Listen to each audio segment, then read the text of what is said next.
అన్నదాత అన్నదాత మీ అన్నదాత చెమటోడ్చి ఆహారాన్నందించే రైతన్నా అనునిత్యం నీ కండదండగా నిలిచే నేస్తం ఎవరన్నా అన్నదాత అన్నదాత మీ అన్నదాత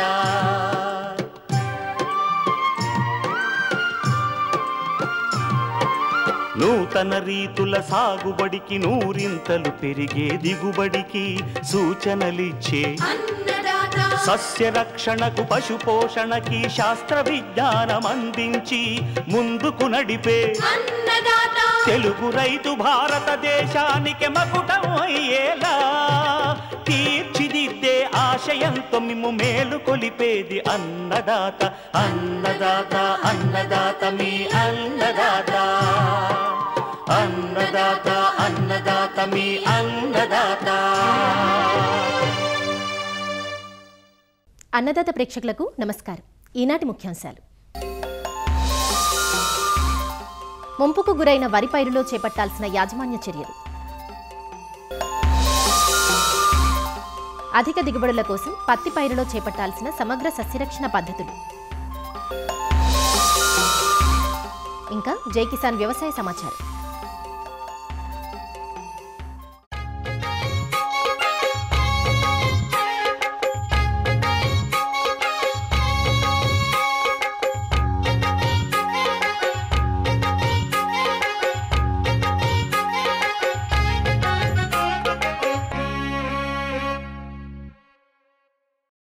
బంగాళాఖాతంలో ఏర్పడిన అల్పపీడనంతో సెప్టెంబర్ మొదటి వారంలో అనకాపల్లి, విశాఖపట్నం జిల్లాల్లో భారీగా వర్షాలు కురిశాయి. దీంతో కొన్ని ప్రాంతాల్లో వరి పంట నీటి ముంపుకు గురైంది. ముంపుకు గురైన వరి పైరులో నీటిని బయటకు పంపించి యాజమాన్య సస్యరక్షణ పద్ధతులు చేపడితే పైరు ఆరోగ్యంగా ఎదుగుతుందంటూ వివరాలు తెలియజేస్తున్నారు ఆచార్య ఎన్జీ రంగా వ్యవసాయ విశ్వవిద్యాలయం అనకాపల్లి ప్రాంతీయ వ్యవసాయ పరిశోధన స్థానం సేద్య విభాగం ప్రధాన శాస్త్రవేత్త డాక్టర్ కెవి రమణమూర్తి. ఇటీవల కాలంలో మనకు సెప్టెంబర్ మొదటి వారంలో విస్తారంగా వర్షాలు కురవడం అన్నది చూసాము. సుమారుగా 205 మిల్లీమీటర్ల వర్షం, అంటే 20 సెంటీమీటర్ల వర్షం పడింది. ముఖ్యంగా ఇక్కడ అనకాపల్లి, విశాఖపట్నం జిల్లాలో మనం సాగు చేస్తున్న పంటల్లో వరి చాలా ప్రధానమైన పంట. అయితే ఈ వరి కొన్ని ప్రాంతాల్లో ముంపుకి గురవడం జరిగింది. ఇక్కడ రైతాంగం ముఖ్యంగా ఆర్జిఎల్ 2537 అంటే శ్రీకాకుళం సన్నాలు, అలాగే MTU 1318, అలాగే 5204 అంటే సాంబమసూరి రకాన్ని, అలాగే MTU 1061 ఇంద్రా రకాన్ని, అలాగే MTU 1064 అంటే అమర, ఈ రకాల్ని చాలా ఎక్కువగా వేస్తుంటారు. అయితే ఈ వర్షాలకి ఇవి మాకు చాలా బాగా ఉపయోగపడ్డాయి. ఎందువల్ల అంటే ఎక్కడైతే పంట వేశారో అక్కడ ఈ పంట కాలువల ద్వారా నీరు అందింది. అలాగే ఎక్కడైతే దమ్ములు చేయకుండా ఉన్నారో అక్కడ దమ్ములు చేసి కొంతవరకు ఈ వరి నాటడం ఊపందుకుంది. కాబట్టి ఆ రకంగా కూడా మంచి జరిగిందని చెప్పాలి. అయితే కొన్ని ఎక్కడైతే ముంపు ప్రాంతాలు, లోతట్టు ప్రాంతాలు ఉన్నాయో అలాంటి ప్రాంతాల్లో, అలాగే డైరెక్ట్ సీడ్ రైస్ వేశారు కొంతవరకు, ఇలాంటి ప్రాంతాల్లో కొంత ముంపు ప్రభావం చూడడం జరిగింది. వాతావరణం బాగుంది కాబట్టి ఈ ముంపు అన్నది బాగా తగ్గుతోంది. ఈ ముంపుకి ఈ ఆర్జిఎల్ 2535 అనే రకం తట్టుకుంటుంది కాబట్టి అది 5 నుంచి 6 రోజులు ఉన్నా కూడా ఏం ప్రమాదం లేదు. ఎందుకంటే అది 5 నుంచి 6 రోజుల తర్వాత మనం బయటపడినా కూడా మామూలుగా మనం యాజమాన్యం చేసుకున్నా కూడా మంచిగా జరిగే అవకాశం ఉంది. అలాగే మిగతా రకాలు MTU 1318 ఇది 6 నుంచి 7 రోజులు ముంపున్నా కూడా తిరిగి మనకి పంట బాగానే పండే అవకాశం ఉంది. అలాగే BPT 5204 ఇది సాంబమసూరి అనే రకం, ఇది 3 నుంచి 4 రోజులు, అంతకన్నా ఎక్కువైతే మాత్రం కొద్దిగా మనం ఈ పంట దెబ్బతినే అవకాశం ఉందని చెప్పడం జరుగుతుంది. MTU 1061 ఇంద్రా అనే రకం మాత్రం 5 నుంచి 6 రోజుల వరకు కూడా పంట ముంపుని తట్టుకునే అవకాశం ఉంది. ఇది ప్రాథమికంగా ఈ రకాల గురించి. అయితే ఏ రకంలో అయినా సరే త్వరగా నీటిని తీసివేయడం అన్నది మొదటి ప్రాధాన్యతమైన యాజమాన్య చర్య. తర్వాత పైపాటుగా ఎరువులను వేసుకోవాలి, రసాయనిక ఎరువులు, ముఖ్యంగా యూరియా ఒక 20 కేజీలు, అలాగే మ్యూరియేట్ ఆఫ్ పొటాష్ 20 కేజీలు ఎకరానికి వెంటనే వేసుకున్నట్లయితే పంట కోలుకునే అవకాశం ఉంది. అలాగే ఎక్కడైతే ఈ చీడపీడలు వ్యాప్తి చెందే అవకాశం ఉంది కాబట్టి కార్బండిజం 1 గ్రాము 1 లీటర్కి కానీ, లేదు అంటే కార్బండిజం ప్లస్ మ్యాంకోజెప్ 2 గ్రాములు 1 లీటర్ కానీ ఇమ్మీడియట్గా మనం పిచికారీ చేసినట్లయితే ఈ చీడపేదల వ్యాధి నుంచి కూడా మనం తప్పించుకునే అవకాశం ఉంది. అలాగే నర్సరీస్ ఇంకా ఎక్కడైతే వేయకుండా ఉన్నారో అక్కడ మాత్రం ప్రతి 5 సెంట్ల మారుమడికి 1 కిలో నత్రజని ఉండేటట్టుగా, అలాగే ఒక 2 కేజీల మ్యూరేట్ ఆఫ్ పొటాషు. ఎందుకంటే ఈ పంట ఈ నా ఏదైతే ముంపుని తట్టుకునే అవకాశం ఉంది కాబట్టి ఈ నర్సరీ స్టేజ్లో ఉన్నవి మాత్రం దాన్ని మంచిగా చూసుకోవాల్సిందిగా కోరడం జరుగుతోంది. ఈ రకంగా మనం యాజమాన్య పద్ధతులు పాటించినట్లయితే వరి ఈ ముంపు నుంచి కూడా మనం కాపాడుకునే అవకాశం ఉంది. త్వరగా మనకి ఈ పిలకలు వేసి మంచి దిగుబడులు సాధించే అవకాశం ఉందని చెప్పి చెప్పడం జరుగుతోంది.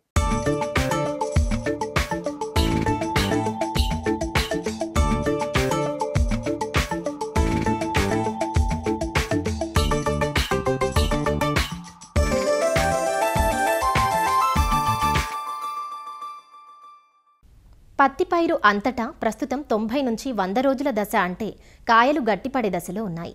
గత వారం కురిసిన అధిక వర్షాలకు పొలంలో నీరు నిలబడి కొన్ని మొక్కలు పడిపోయి తెగుళ్ల బారిన పడుతున్నాయి.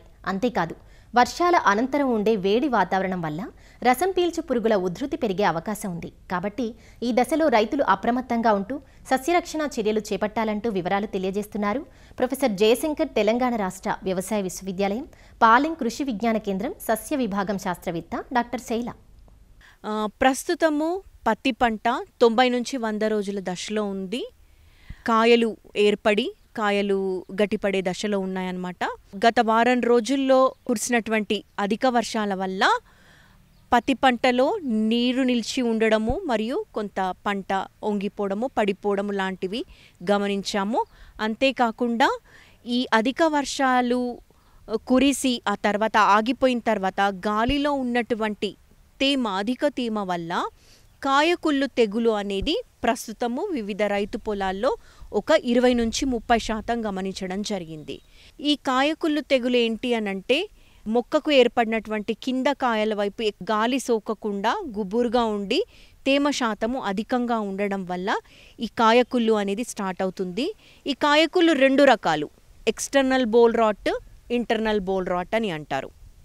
ఎక్స్టర్నల్ బోల్ రాట్ అంటే ఇది పైన కాయ యొక్క పై భాగంలోనే రెస్ట్రిక్ట్ అయి ఉంటుంది. ఇంటర్నల్ బోల్ రాట్ అనంటే ఈ కుళ్ళు అనేది లోపట కూడా పాకి వివిధ రకాల శిలీంధ్రాలు దాన్ని అటాక్ చేసే అవకాశం ఉంటుందన్నమాట. కాబట్టి ప్రస్తుతం ఉన్నటువంటి ఈ కాయకుళ్ళును నివారించుకోవడానికి రైతు సోదరులు వెంటనే వారి పొలాల్లో కుళ్ళు అనేది పైభాగము మాత్రమే రెస్ట్రిక్ట్ అయి ఉన్నట్లయితే ప్రాపికోనజోల్ అనేటువంటి మందును 200 మిల్లీలీటర్లు ఎకరం చొప్పున, లేదు అనంటే అజాక్సిస్ట్రోబిన్ ప్లస్ డైఫెన్కొనజోల్ అనేటువంటి ఒక కాంబినేషన్ మందు ఉందన్నమాట.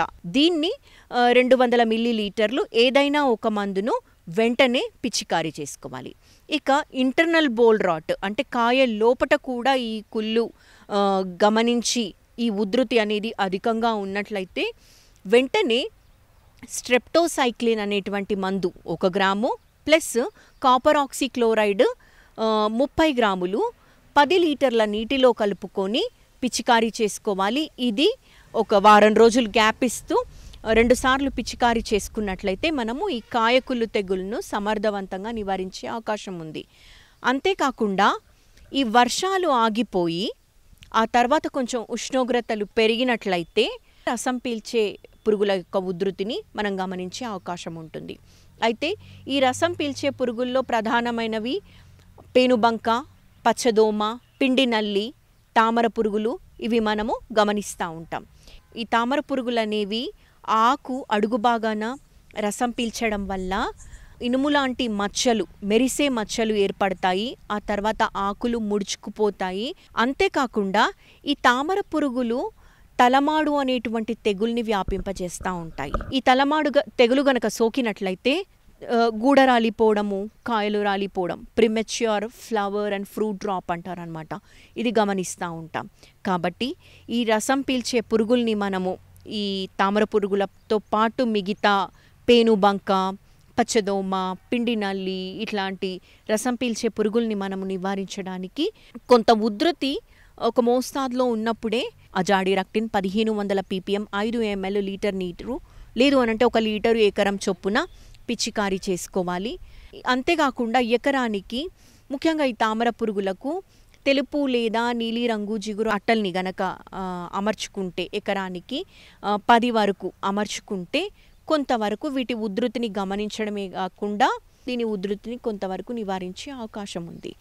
అంతేకాకుండా ఉధృతి అధికంగా ఉన్నట్లు గనక గమనిస్తే వెంటనే ఇమిడాక్లోప్రిడ్ 50 ml, లేదు అనంటే అసిటమాప్రిడ్ 40 గ్రాములు, లేదా ఇమిడాక్లోప్రిడ్ ఫిప్రోనిల్ అనేటువంటి ఒక కాంబినేషనల్ మందు ఉంది, పోలీస్ అని అంటారు.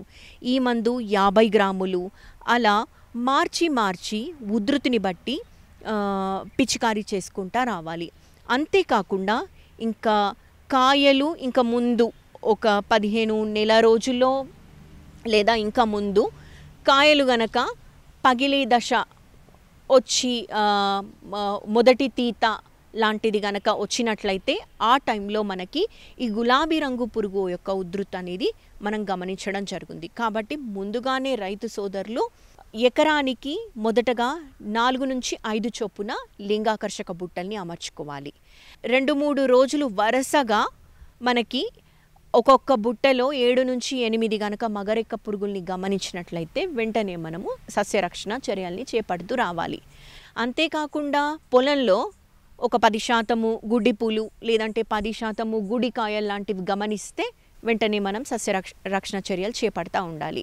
మొదటగా మనకు ఉధృతి తక్కువగా ఉన్నట్టు గమనించగానే అజాడిరక్టిన్ 1500 ppm ని ఎకరానికి 1 లీటర్ చొప్పున పిచికారీ చేసుకోవాలి. అంతేకాకుండా ఉధృతిని బట్టి మనము థయోడికార్బ్, లేదు అనంటే ఎమామిక్టిన్ బెంజోయేట్ 80 గ్రాములు ఎకరానికి ఇలా మార్చి పిచికారీ చేసుకుంటూ రావాలి. అంతేకాకుండా సామూహికంగా గనక ఈ పత్తి పంటను వేసుకున్నటువంటి రైతులు ఈ లింగాకర్షక బుట్టల సంఖ్యను పెంచుకొని 8 నుంచి 10 వరకు ఎకరానికి అమర్చుకున్నట్లయితే రెక్కల పురుగుల యొక్క ఉధృతిని మనము తగ్గించేటువంటి అవకాశం ఉంది. అనవసరమైనటువంటి బయోలను వాడకుండా చూసుకోవాలి. అంతేకాకుండా సిఫారసు మేరకే లేబుల్ క్లెయిమ్ ఉన్నటువంటి మందులను మాత్రమే రైతు సోదరులు వాడవలసిందిగా కోరుచున్నాము.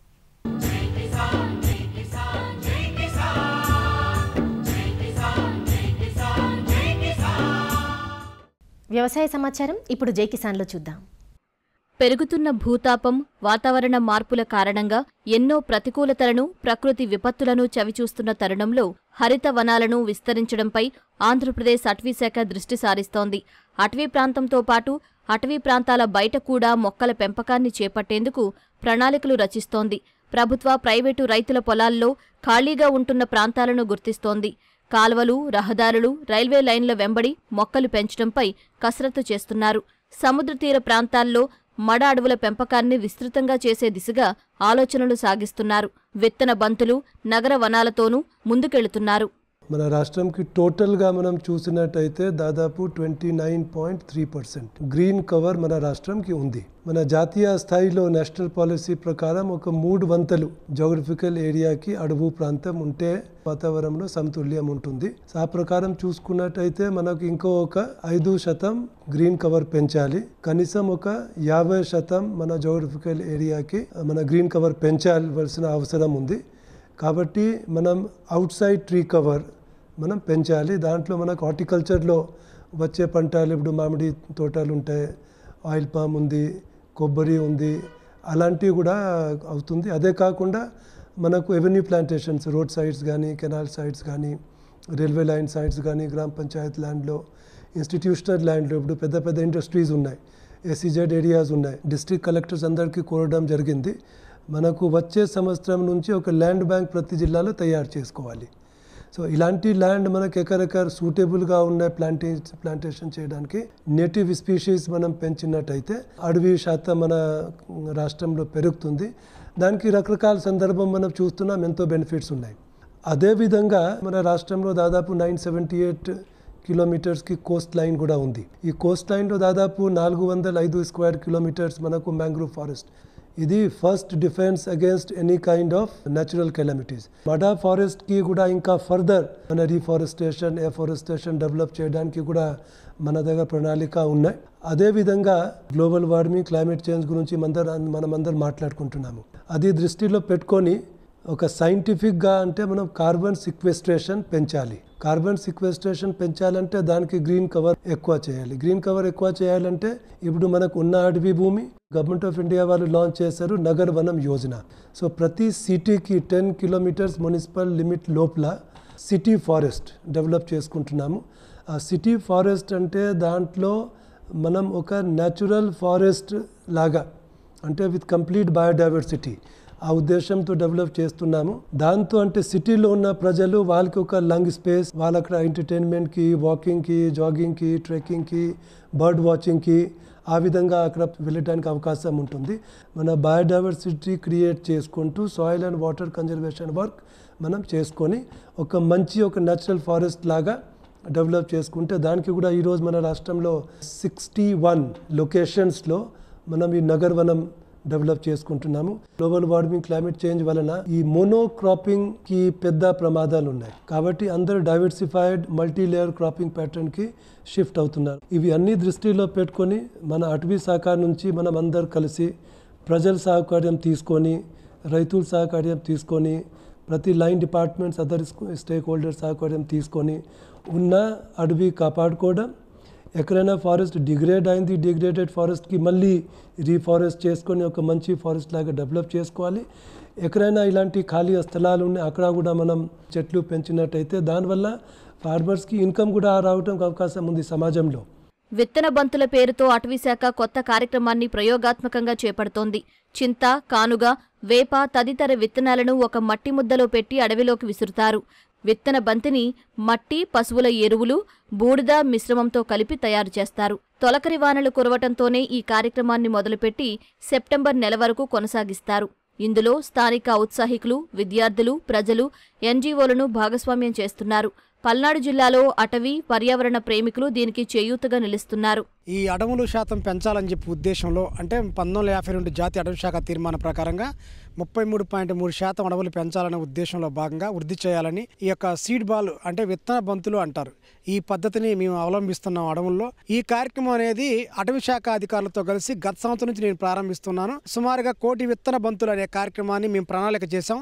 ఇది జూన్ మొదటి వారంలో ప్రారంభం అవుతుంది. అక్కడ నుంచి సెప్టెంబర్ చివరి వరకు ఈ 4 నెలల పాటు ప్రతిరోజు కూడా ఇది ఒక దినచర్యలాగా అటవీ శాఖ అధికారులతో కలిసి అలాగే స్థానికంగా ఉన్న ప్రకృతి ప్రేమికులు ఎవరైతే ఉన్నారో వాళ్ళు కానివ్వండి, లేదంటే కొన్ని పాఠశాల విద్యార్థులతో కలిసి విత్తన బంతులు తయారు చేయటం.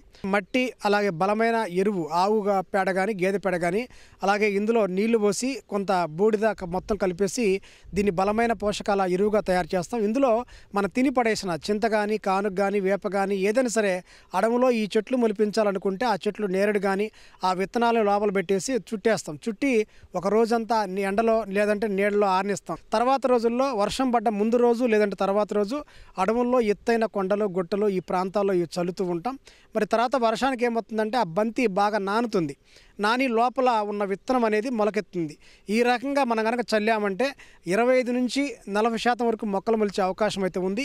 గతి తప్పిన సీజన్లతో ప్రతి ఒక్కరూ నష్టాలను చవిచూస్తున్నారు. రోజురోజుకు పెరుగుతున్న భూతాపం ఆందోళనకు గురిచేస్తున్న సమయంలో పచ్చదనాన్ని పెంపొందించడం ప్రతి ఒక్కరి బాధ్యత అంటూ అటవీశాఖ అధికారులు చెబుతున్నారు.